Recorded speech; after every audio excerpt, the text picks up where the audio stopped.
The Hand of Madness Chapter 1, Requiem Aeternam. By Seth Brand. Third installment. The following story contains the depiction of violent scenes and also adult language. Viewer discretion is advised. This is the continuation of Madness serial, The Hand of Madness Chapter 1, Requiem Aeternam, second installment. Hello, again. Have you seen it? That shining and blinding radiance I see every morning poking through the window, it perfectly complements the emptiness I daily feel within me. It's everything I witness when I wake up. It's there as a reminder of this ordeal rooted in my being, which roots slowly absorb my existence by feeding on it. I heard you howling. That loud but muted sound nobody else can listen to. The everlasting and desperate roar woken me up. Panic. Loneliness. Nothingness. Remember, it's you who trapped us in this perpetual state that only evokes claustrophobia. Let's not forget only I exist. You don't. Never lose sight of that fact. For you, loneliness never meant a problem. You are wild, sharp, and always enjoy the rawest violence. Your howls aren't due to anything but your wrathful desire for freedom and to emerge from me to satisfy your voracious and sadistic appetite. Of course, you can't do it because we made an unspoken covenant that pursues to keep us inside this same body without hurting each other. That's how this duality works. That's what constrains any of us from taking real control. You don't cancel my will, and I don't cancel yours. That's the balance should never be broken. I squandered my whole life looking for something so banal and simple for many, like finding rapport with someone. Someone capable of understanding me. Someone who offers me his outright complicity. Someone real able to seeing you living inside of me without fear. You know me. You understand me. You were there, present on the day of wrath. You witnessed how both of us became lonely creatures wandering in this strange world, which we will never belong to. Although most of us consider themselves unique and different from the rest, I must say, I really am. That's what made me partially what I am now. A furtive and wandering wolf moving among the shadows of the darkest nights of loneliness. I'm a nomad roaming along with his inseparable and insufferable intimacy. This day is just like any other. Such fiddling routine that I could asseverate even my own thoughts remain the same of yesterday and the day before yesterday. My own thoughts? Am I the true thinker of my thoughts? I'm languished to live in this everlasting loop with no beginning and no end. We, you and I, are wild animals locked in our own cages of routine. Invisibles, but not least oppressive. We live this quasi-Faustian and paradoxical duplicity which makes us both equal and different. That ideal balance allows us to become inherent, thus, we are one individual with two natures contained within. You find contentment in your exile while you wander lonely looking for freedom and running away from crowds and men while, on the contrary, I've always longed for the faintest sense of belonging, which is a contradiction since the fact I'm unhuman. I'm face to face before this shining void, and like every morning, I'm about to repeat the same cycle. I wake up. I think about how isolated I am. I go to my gallery. I return home. I realize I'm still isolated. I sleep. Repeat the cycle. Right now, I am captive among the walls of this house with vast and murky crimson corridors that not only lead to the most splendid, light and high rooms filled with art, knowledge, and all glorious things, but also to those tombs that remain sealed and dark which I reserve for my worst nightmares that should never be opened.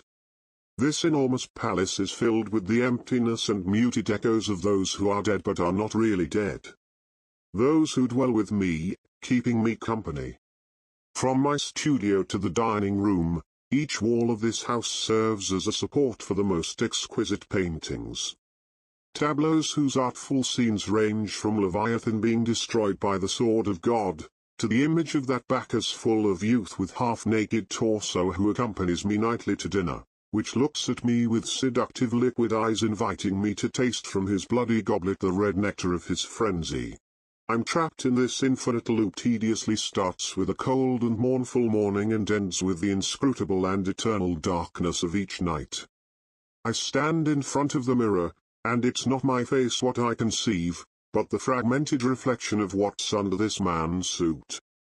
That caged oddity that I can't allow myself to be, even if that could mean the freedom from this confinement, because it would contradict the code my father instilled in me. The wolf is for me a reminder of my father's teachings. It is there to recall me of the first of his commandments, no man is trustworthy. What does this day hold for me? At my 31 years of age, I have lost all trace of hope. I buried all my expectations because whenever these are unfulfilled, only broken illusions are left, leading it to suffer and despair. That despondency prevents me from all that. There's no way I can feel disappointed because I don't expect anything from life or the people around me anymore. Each day, this barren and inhospitable oblivion in which I find myself in, turns more unbearable and drags me to that vortex from which it's impossible to escape. I find myself needing to struggle against this flow that attracts me with sudden violence. I'm desperate to quarrel against my loneliness and to put an end to the unanswered question my life is. I can't stand to see around and realize there's nobody near who makes me feel real. Someone who strips me from this attire of invisibility which I continuously wear. The caustic irony is I find impossible to establish a connection with mankind, and simultaneously, I find insufferable the very idea of disconnection. The pang slowly killing me of which I'm a slave since my brush with death on the darkest night feels like a dagger I carry embedded in my being. From time to time, this is screwed inside of me with sadism and fierceness. Like a grievous injury that has never meant to be healed. That sharp weapon that hasn't been extirpated is killing me a bit more each day. I am foreign to my body. I feel beside myself. Maybe, on the contrary, I introverted so much I ebbed away in the oceanic void I found inside me. I feel alien to my own skin, as if this me wasn't really me. By staying disconnected from my surroundings I drift inside my restless thoughts, incapable of reaching nowhere. I'm ethereal. I'm unreal. Mads, you all right? I hear a voice in the distance, rumbling like a dry thunderstorm amongst the tempest of my head, trying to free me from the prison of my thoughts. I slowly open my eyes. I see a blurred face, both unknown and tremendously familiar. He's there, standing next to my bed. He's dressed in a mandarin collar-style white shirt of very thin fabric. I feel like I've known him forever. His gaze is gentle with a touch of irresistible naivety. He smiles at me as if he was delighted to see me and as if we were friends. He calls me by my name. Do I know him? Does he know me? It must be another of my intricate dreams. That's right, I must be dreaming, but why I'm here laying on this bed? It cannot be a dream because I feel entirely sore. Did I try getting rid of this life? Probably the desperate act in search of a way out of this world and its desires would have gone wrong. Higher! Exclaims this young man as he smiles again. Almost like daring me to look directly into his big, rounded, dark eyes. I return the greeting with an instinctive smile barely drawn on my face. You've finally awakened, he says to me as he gets closer and gives me a firm handshake. This is a first contact so authentic. A remarkably simple ritual. So clumsy. So human. So warm, that although I lack social skills, I can appreciate the beauty that lies in that first and honest connection. Have I? Who are you? I ask, intrigued and incapable of figuring out if I genuinely am awake or if I remain trapped in some of my dream ravings. Maybe I am dead and paradise has turned out to be real. Then, maybe he is an angel welcoming me to this. After a moment, I realize I am not. Not even in death, I can find the confidence of a friend who liberates me from the oppressive chains of this reality. Yes, you are. The young man says, nodding and ending my delirium. Don't you remember me? He replies, surprised and almost disappointed, I don't. You saved me. You're my savior. He explains next, while I am unable to understand what he's talking about. Your savior? That's impossible. I answer with a hesitant murmur. I hadn't noticed how difficult it is to speak, and I mean it literally, not only because I'm unused to hearing voices outside my head. I'm a beast. I'm a monster. I'm your worst nightmare. I'm not your savior. Today you saved me. That makes you my savior. He replies insistently. You saved me from an ill-fated destiny. You've bravely taken me from the clutches of death. He says, moved once more. Now I remember. I went to my art gallery located in central New London accompanied by my cloister habit of non-existence, surrounded by people and simultaneously alone. Walking in the middle of a dissonant and customary morning hustle. I don't feel comfortable traveling surrounded by the faceless crowds abstracted inside their brain-implanted virtualities. They slumber inside the screens of their omniphones being amused by the everyday world's pageantry. That's why this morning I decided to call an autonomous. Because, although the Hyperloop travels at speeds higher than the speed of sound in those glass ducts that go through the continent, I find it a punishment to travel in these surrounded by people. All of them are focused on their micro-worlds. Being distracted. Connected with their devices but disconnected from each other. They're imprisoned in their selfishness. Walking like warningless robots who don't realize in their environment there are others next to them. They're lost in their digital worlds, chats, and technology.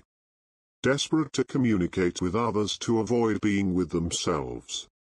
There are a multitude of misanthropes looking to interact with others to feel less isolated. Many of them no longer even walk, because they turned dependent on technology even to move. How will their muscles atrophy due to disuse? I guess the same way their brains atrophied. It's unbelievable how all these smart devices have made all these people more obtuse. The lights in the traffic drone bots always provide me with the necessary pause to stop thinking a little while I hear them whirring like bees over my head, watching all of us from above like Orwellian Big Brother's eyes. Furthermore, it allows me to stop to pay attention and observe the behaviors of normal people around me. I watched them and with discreet stealth, I sketched their lives inside my mind. I transported myself to these for a fleeting moment wondering, are these just as lonely as mine? The answer was yes, because I saw in their faces the reflection of diffidence, futility and indolence. I found empathy, and I almost encouraged myself to get my inner misanthrope out to play and find a friend. The drone bot's traffic lights gave way to the passers-by, indicating my little recess of rumination and studying human behavior was over.